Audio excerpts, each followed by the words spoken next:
Seja bem-vindo ao nosso culto online, o segundo vídeo sobre os elementos da justificação. Se você não assistiu ainda o primeiro vídeo, eu falo para você olhar na nossa transmissão que você vai entender. Romanos 5, do versículo 1 ao versículo 10. Nós vamos ler novamente aqui, só que hoje eu quero ler na Bíblia King James, uma versão muito boa para você tirar uma conclusão mais profunda. Romanos capítulo 5, a partir do versículo 1. Portanto, havendo sido justificado pela fé, temos paz com Deus por meio do nosso Senhor Jesus Cristo, por intermédio de quem obtivemos pleno acesso pela graça a essa graça na qual agora estamos firmados e nos gloriamos na confiança plena da glória de Deus. Mas não somente isso, como também nos gloriamos nas tribulações, porque aprendemos que a tribulação produz perseverança. E a perseverança produz um caráter aprovado, e o caráter aprovado produz confiança. E a confiança não decepciona, porque Deus derramou o seu amor em nossos corações por meio do Espírito Santo, que Ele mesmo nos outorgou. E em verdade, no devido tempo, quando ainda éramos fracos, Cristo morreu por todos os ímpios. Sabemos que é muito difícil que alguém se disponha a morrer por um justo, embora por uma pessoa que se dedique ao bem, talvez alguém tenha coragem de dispor a sua vida. Porém, Deus comprova o seu amor para conosco pelo fato de ter Cristo morrido em nosso benefício, quando ainda estávamos no pecado. Agora, como fomos justificados por seu sangue, que é o elemento que a gente vai começar a falar, muito mais ainda por intermédio dele, seremos salvos da ira de Deus. Ora, se quando éramos inimigos de Deus, fomos reconciliados com ele, mediante a morte do seu Filho, quanto mais no presente, havendo sido feitos amigos de Deus, seremos salvos por sua vida. Seremos salvos por sua vida. E é interessante, amados, que nós vamos falar um pouquinho sobre os elementos da justificação, e nós vamos aqui a nossa caminhada, né? O que significa isso? Porque existe dois tipos de elementos da obra de justificação, que são, primeiro, a remissão dos pecados e a imputação da justiça de Cristo ao pecador. A remissão, por exemplo, dos pecados, ela está baseada na obediência completa, absoluta de Cristo. Isso é, em seu perfeito cumprimento da lei. O próprio texto diz que maldito todo aquele que fosse pendurado no madeiro. A lei dizia isso. E se você olhar no Antigo Testamento, ele aponta para esses elementos da obra. Salmo 32, versículo 1, Isaías 43, 25, Isaías 44, versículo 22. Entenda que o perdão concedido por Deus na justificação aplica-se a todos os pecados. Os pecados no passado, no presente e no futuro. Entende isso, amados? Envolve a remoção da culpa, de toda a penalidade removida ali. Acontece porque a justificação, ela não pode ser repetida. Romanos capítulo 5, versículo 21, Romanos 8, versículo 1, que diz que nenhuma condenação, portanto, agora há para aqueles que estão em Cristo Jesus. Eu vou até pegar aqui, Romanos capítulo 5, versículo 32. Romanos 5, 32. Fantástico. Livro de Romanos, poderosíssimo. Romanos 8, versículo 32 e 34. Dá uma olhada. Aquele que não poupou seu filho, mas o entregou por todos nós, como não nos concederá juntamente com ele, de forma gratuita, todas as demais coisas? Quem poderá trazer alguma acusação sobre os escolhidos de Deus? É Deus quem os justifica. Versículo 34. Quem os condenará?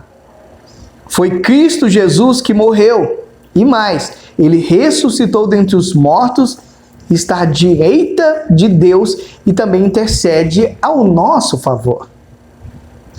Quem nos separará do amor de Cristo? Quem? E aí, amados? Você viu que palavra poderosa?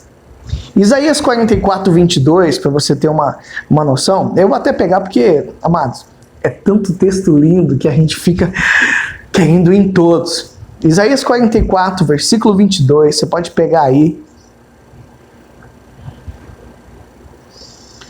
44, 22. Ele diz assim, ó.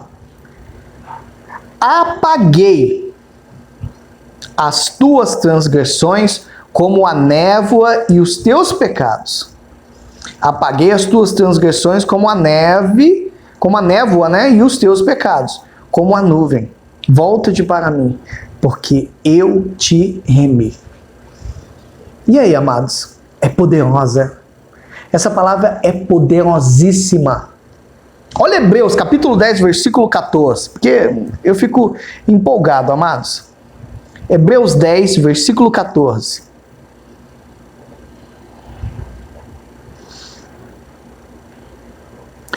Porquanto, com uma única oferta, aperfeiçoou por toda a eternidade todos quanto estão sendo santificados. Palavra para mim e para você. Sabe o que Isaías 44, 22? Ele nos assegura que ninguém pode lançar nada na conta de uma pessoa justificada. Essa pessoa ela está isenta da condenação, ela é herdeira da vida eterna. Sabia disso? Você que está me assistindo. Depois de ser justificado, os crentes continuam pecando, eles pecam. E continuam cometendo pecados graves. A própria palavra do Senhor está dizendo que os redimidos muitas vezes cometem pecado bastante grave. E o próprio Senhor Jesus, ele ensina os discípulos a orar todos os dias pelo perdão de pecados. Evangelho de Mateus, capítulo 6, versículo 12. A Bíblia mesmo está mencionando que os heróis da fé, eles estavam sempre pedindo perdão pelos seus pecados. Salmo 32, versículo 5 fala isso. Na justificação, Deus realmente, ele remove de nós a culpa pelo pecado. A sujeição do pecador à punição eterna devido ao pecado da morte eterna. Mas Deus não retira a culpa. É isso mesmo que você acabou de ouvir. A culpabilidade permanece. Por quê? Essa culpabilidade sempre produz nos crentes um sentimento de culpa, de separação de Deus, de tristeza, de arrependimento, de frustração. E eles sentem a necessidade de confessar os seus pecados, até mesmo os pecados antigos, que fica ali incomodando. Quer ver? Olha aí, Salmo 25, versículo 7. Vamos lá. Salmo 25, versículo 7.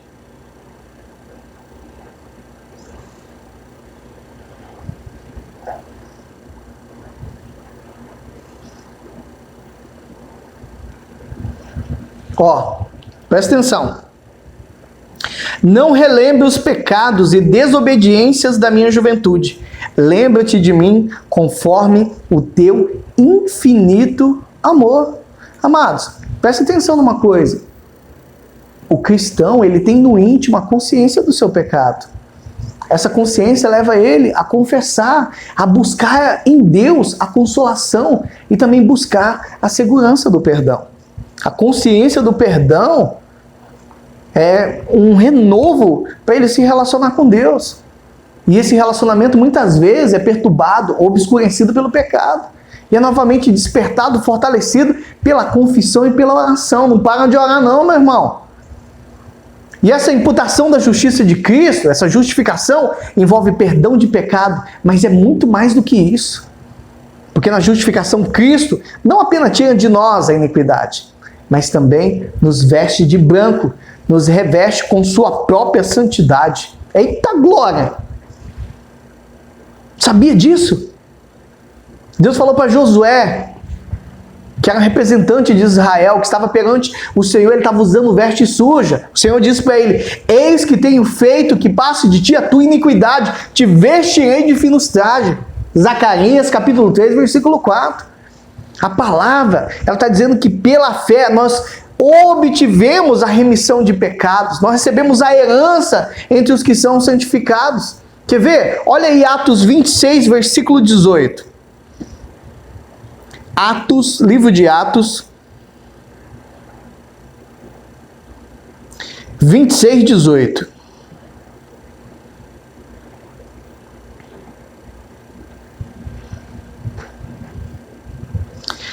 Para lhe abrir os olhos e os converterem das trevas para a luz e do poder de Satanás para Deus, a fim de que recebam o perdão dos pecados e herança entre os que são santificados pela fé em mim.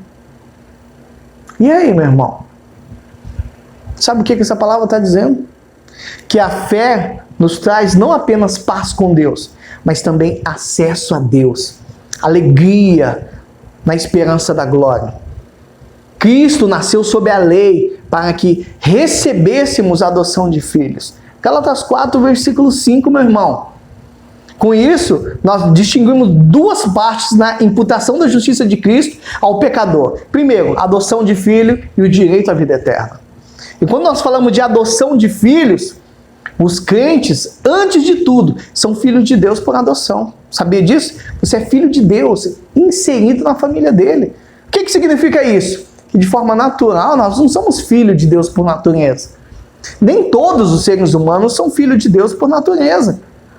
Não, pastor, é claro que não, amados. Somente aqueles que possuem um relacionamento com Deus por meio de Cristo, aí são filhos de Deus. Nós somos filiados com Deus através de Cristo, somos inseridos na família dele. Por intermédio dessa adoção, Deus coloca o pecador no estado de filho e passa a tratar ele como filho legítimo. A sua adoção, amados, entenda isso. Os crentes são inseridos na família de Deus, eles ficam sob a lei da obediência filial e passam a ter direito a todos os privilégios da filiação. A adoção como filhos e a filiação moral dos crentes anda de mão dadas. Por um lado, eles são adotados por Deus como filho. E por outro, eles passam a se comportar como príncipe, como filhos de Deus. Você, meu irmão, é príncipe. Você, minha irmã, é princesa do Senhor.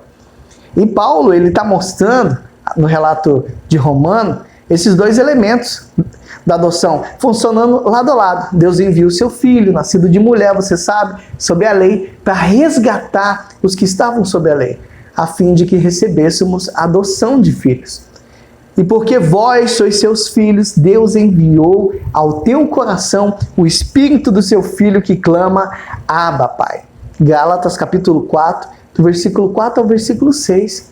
E o Espírito de Cristo, amados, nos regenera, nos santifica, nos estimula a nos dirigirmos a Deus cheio de confiança, vendo Ele como nosso Pai, porque nós fomos adotados por Deus, tratados como seus filhos. Por isso, eu e você devemos assumir na nossa relação filial com Deus e nos comportarmos como seus filhos. E o segundo direito é o direito da vida eterna. Esse direito está incluído na nossa adoção como filho. Quando os pecadores são adotados por Deus, eles passam a ter todos os direitos de filho e por isso se tornam herdeiros de Deus e co-herdeiros de Cristo. Romanos 8, versículo 17. Vamos lá dar uma olhadinha? Romanos 8, 17.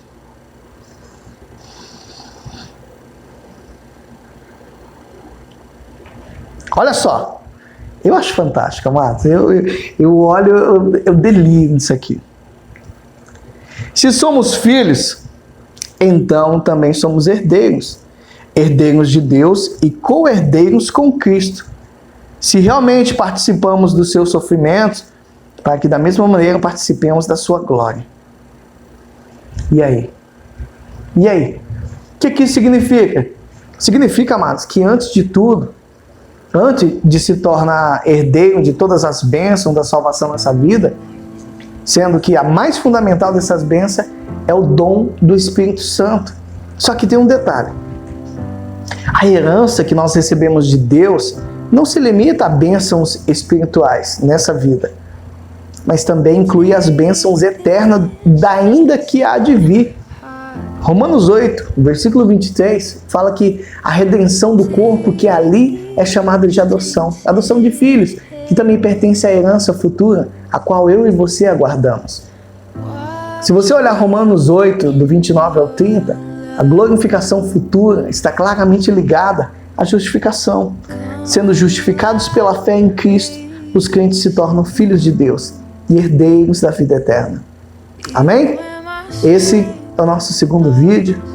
Eu creio que Deus falou poderosamente ao teu coração e eu creio também que a tua mente já vai começar a juntar as coisas. Se você não assistiu o outro vídeo, eu digo para você, vai lá, assiste e volta a assistir esse que você vai entender. Anota todas as referências e vai lá, meu irmão, porque Deus tem um novo tempo na vida dos seus filhos.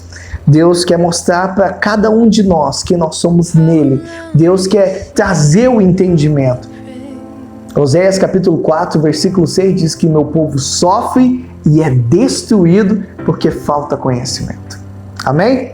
Deus abençoe a tua vida e eu creio que a gente vai para o nosso terceiro vídeo e você vai ficar grandemente impactado com coisas que ainda virão. Amém? Deus abençoe a tua vida.